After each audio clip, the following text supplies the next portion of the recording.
호르무즈에어 폭발사고로 동력을 잃은 나고의 폭발사고가 발생하기 2시간여 한국이 무기를 수출한 게 배경이 되지 않았냐. 무기는 무기다. 그러니까 이란이 이에 대해서 굉장히 불편해했다라는 것을 여러 루트를 통해서 확인할 수 있었고, 우리나라 무기를 제공해 주는 게 일종의 나비 효과나 부메랑 효과처럼 결국은 이런 리스크를 우리가 떠안게 된 거죠. 근데 이거는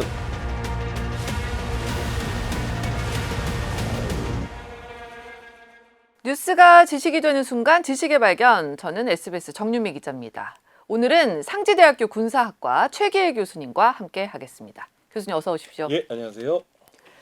방위 사업학 박사님이신데 예. 국내 1호예요. 네. 이거 무슨 의미인지 짧게 자랑 타임 한번 듣고 가겠습니다. 제가 해외 쪽에서는 좀 유명합니다. 해외에서는 그 분야에 어떻게 보면 선구자라는 인식이 크거든요. 네. 무기 체계를 획득, 조달하는 그 방법이나 절차, 이런 분야를 연구하는 학문이 방위사업학이다. 국내에선 처음으로 방위사업 학위를 취득한 이후에 이제 국방대학교에 처음 임용이 돼서 네. 저도 돌이켜 보니까 이렇게 포디움에 강단에 서게 된 게 올해로 이제 만 10년째 접어들고 있습니다. 찐 전문가를 제가 잘 모신 것 같습니다. 호르무즈 해협에 있던 한국 선박에서 폭발 사고가 났어요. 근데 트럼프 대통령은 이거를 이란의 소행이다 이렇게 규정을 했거든요. 물론 이제 우리 정부는 굉장히 신중한 입장이긴 한데. 이란 관영 매체가 미국의 해방 작전에 맞서기 위해 한국 선박을 겨냥한 것이란 주장을 내놨습니다.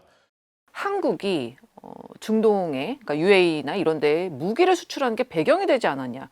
이란이 사우디아라비아와 아랍에미리트 같은 중동의 아랍 형제 국가들을 오히려 미국이나 이스라엘보다 더 끔찍이 싫어한다는 사실. 그러니까 이제 그 1000년이라는 세월 동안에 아주 어떻게 보면 골이 깊은 거죠. 네. 근데 그런 와중에 우리나라 한국산 무기 천궁2를 무기를 제공해 주다 보니까, 그러니까 사실은 이게 제가 이제 공식 비공식 루트로 우리 주한 이란 대사관 네. 그리고 해외 쪽 외신 쪽과 여러 루트를 통해서 확인한 내용인데, 취재를 하셨어요. 이란이 조금 이에 대해서 불편해하는 것은 사실인 것 같습니다. 우리가 그러니까 사우디아라비아나 UAE에 천궁2를 수출하는 거에 관련해서. 그래서 우리 정부에서도 이에 대해서 우리는 공격용 무기가 아닌 방어용 무기를 수출한 거라고 했더니 이란도 그걸 모르지는 않을 텐데, 그러니까 이란이 더 화를 냈다는 거죠. 그러니까 이제 무슨 얘기냐면, 그러니까 웨펀 시스템이라고 우리가 무기 체계라고 하는데요. 기본적으로 무기는 공격용 무기와 방어용 무기로 나뉘긴 하는데, 지금 말씀드린 천궁2라고 하는 중거리 요격 미사일은 적의 미사일이나 적 항공기 등을 격추 요격할 때 쓰이는 거거든요. 네. 그럼 예를 들어서 적의 공격 헬기나 적의 항공기 또는 적의 무인기와 같은 드론도 공격할 수 있습니다. 그리고 이게 방어용 무기라고는 했지만 방향을 틀어서 아랍에미리트에 제공된 천궁2가 이란 영토를 향해서 이걸 쏘면요, 결국 이게 어디 떨어지죠? 이란 영토 안에 떨어져요. 그러니까 이게 우리가 이제 결국은 무기라는 거거든요. 네. 공격용 무기든 방어용 무기든 무기다. 무기다. 무기는 무기다. 그러니까 이란이 이에 대해서 굉장히 불편해했다라는 것을 여러 루트를 통해서 확인할 수 있었고, 그걸 실제로 제가 조금 걱정스럽게 바라봤던 게, 호르무즈 해협에 우리나라 한국 선박 26척이 계류돼 있었는데 네. 우리 한국 선박 26척 중에 단 한 척도 호르무즈 해협을 통항을 못할 때 프랑스 선박 통항시켜줬고요, 말레이시아 선박도 통항을 시켜줬고요, 하물며 일본 선박도 통항을 시켜줬는데 유독 우리나라 선박만 계류를 해놨다라는 거. 그래서 제가 이 부분 때문에도 조금 걱정을 했어요, 사실은. 거기에 이런 사고까지 발생을 한 거네요. 그리고 또 그런 사고까지도 발생했고. 네. 그래서 사실은 조금 조심스럽습니다, 이 부분은. 사실 제가 좀 알고 있는 내용이 있는데 네. 이게 방송에서 공개되면 또 파장이 있을 수 있기 때문에 저도 조심스럽습니다. 전쟁이 나기 전에는 사실 그런 무기 수출이나 이런 게 그냥 오케이 할 수 있어도, 전쟁이 막 발발하고 전쟁이 발발한 뒤에 그 다음에 서로 무기 수출 수입 얘기가 오갔다는 거는 또 완전 다른 상황. 정확한 지적이신데요. 지금 천궁2의 요격 미사일을 아랍에미리트 국적기를, 군용기를 직접 가져와서 직접 자국 군용기를 갖고 와서 그걸 실어갔단 말이에요, 자기들이 급하니까. 그리고 또 지금 현재도 계속해서 러브콜이 이어지는 상황 속에 사실은 이거 좀 조심스러운데, 전 세계 어느 나라도요 자국의 무기 수출을 한 것을 갖고 이렇게 막 대외적으로 홍보를 하지 않거든요. 원래 2022년 아랍에미리트에 우리가 청궁2 포대를 수출했잖아요. 네. 그리고 이듬해 2023년에 사우디아라비아도 비슷한 규모로 수주 계약을 맺었다고 말씀드렸는데 사실은 1년 동안 사우디아라비아 정부는 엠바고를 걸었어요. 그래서 청궁2 도입 사실을 알리지 않는 조건으로 계약을 맺었던 거고, 그래서 실제로 언론에 공개돼서 일반에게 공개된 건 2024년에 사우디아라비아도 청궁2 포대를 도입하기로 한 것이 사실이 알려진 건데, 이제 천문학적인 예산이 수반되고 그리고 국가와 국가 간의 무기를 거래하는 것은 이건 단순한 문제가 아니에요. 일반적인 교역이나 뭐 우리가 단순히 생각하는 어떤 통상이나 이런 차원이 아니라 그런 무기를 수출하고 무기를 도입한다? 이거 굉장히 예민한 사안일 수 있습니다. 근데 이제 우리가 아쉬운 부분 있죠. 일종의 아킬레스건인데 우리가 사우디아라비아나 아랍에미리트로부터 원유를 수입해와야 되잖아요. 우리가 받을 게 있으니까 받아야 하니까. 무기 수출은 다른 제품과 다르게 이렇게 막 대대적으로 홍보하면서 하는 게 아니라고 말씀을 하셨어요. 이런 이유죠. 그렇죠. 그러니까 이제 결국은 국제 관계, 국제 정치 또는 그 나라 내지는 우리나라의 국내 정치 상황까지 고려해야 되기 때문에 아주 민감하고 예민할 수 있는 문제라는 거예요. 그런데 이번 전쟁 국면에서 이 청궁2 살려고 줄 서 있다. 막 이런 기사들이 너무 많이 나왔거든요. 근데 그런 기사들을 또 보면은 기분 좋죠. 아, 우리 무기가 이렇게 대단하단 말이야?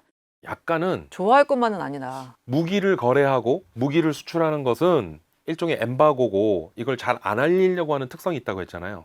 근데 우리나라가 지금 청궁2를 비롯해서 이게 그러니까 네거티브 마케팅처럼 일종의 이런 노이즈 마케팅을 통해서 오히려 방산 수출 전략에 방산 4대 강국 진입을 위한 오히려 여기에는 도움이 되고 있다. 아이러니하게도.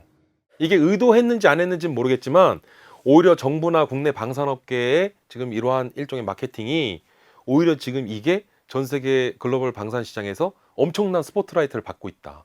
노이즈 오히려 이게 먹힌 마케팅이라는 거죠. 단어도 좀 안 맞는 것 같은데요. 그렇게 치면은 그냥 제대로 마케팅을 한 거고 네. 거기에 따른 부담을 정부가 지금 감수하고 있다. 이렇게 봐야 되는 거 아니에요? 그게 더 세련된 표현일 수 있겠네요. 전 세계 많은 국가들은 무기 수출하는 것을 약간 좀 떳떳하지 못해야 하는 것을 우리나라는 오히려 K방산이 이렇게 지키는 무기 잘 만드는 나라이면서 K방산이 세계 평화를 유지하는 데 기여하고 있다. 왜냐하면 전쟁 억지나 또는 뭐 우리가 어떻게 보면 K방산을 가리켜 자유주의 진영의 무기고라는 또 찬사를 받고 있지 않습니까? 네. 지난해 세계 무기 수출 시장 점유율만 놓고 보면 우리나라가 4위인데 이거 굉장히 반가운 소식이지만 또 이걸 두고 이 외교 전문 매체죠. 디플로맷이 이런 분석을 내놨더라고요. 그러니까 한국이 의도했든 아니든 분쟁의 결과에 대한 이해관계를 축적하게 됐다. 이거 교수님도 동의하시는 부분이실 것 같아요. 정확한 표현입니다. 우리가 의도했든 의도하지 않았든 결국은 국제관계, 국제정치 또는 동맹관계나 그 나라의 국내 정치나 우리나라 국내 정치 등 복잡한 고려 요소들이 많은데 결국은 일종의 이게 이제 부메랑처럼 오게 되는, 그러니까 이제 우리가 의도치 않았지만 결국은 이게 어떠한 뭐 이념적 또는 사상적 그리고 어떤 아이디올로기의 그런 측면에서도 보면 결국은 이런 리스크를 우리가 떠안게 된 거죠. 근데 이거는 무기 산업에선 필연적으로 발생할 수밖에 없는 리스크라고 보여져요. 그래서 우크라이나가 무기가 부족하니까 폴란드가 갖고 있던 구소련제 무기를 우크라이나한테 제일 먼저 줬어요. 그럼 폴란드가 갖고 있어야 될 전차나 이런 게 공백이 생기죠. 그걸 우리 K방산 무기로 채운 거예요. 근데 그렇게 되면은 또 러시아가 불쾌할 수 있는 거잖아요. 폴란드에 그래서- 그렇게 무기를 수출을 많이 하는 게. 그러니까 이제 다행스러운 건 폴란드와 러시아가 지금 전쟁 중인 건 아니잖아요. 그렇죠. 예. 그러니까 이제 그거에 대해서는 러시아도 우리한테 뭐라고 말 못하는 거죠. 그러니까 사실은 그러니까 이게 조심스러운 거예요. 우리나라가 특정 뭐 국가에게 우리가 의도하지 않았지만 우리나라 무기를 제공해 주는 게 다른 일종의 뭐 나비 효과나 부메랑 효과처럼 다른 나라를 불편하게 할 수 있거든요. 그게 이제 결국 우리한테 돌아올 수 있다라는 건데 이제 그런 부분들 보면, 그리고 실제로 뭐 아무리 우리나라 무기 많이 사겠다고 해도 우리나라 적성 국가나 그리고 우리나라의 동맹 국가와 대적하고 있는 나라한테 무기를 공급해 줄 수는 없는 건 당연한 거 아니겠습니까? 그렇죠. 그러니까 이런 것들이 고려해야 될 복잡한 요소들이 많다.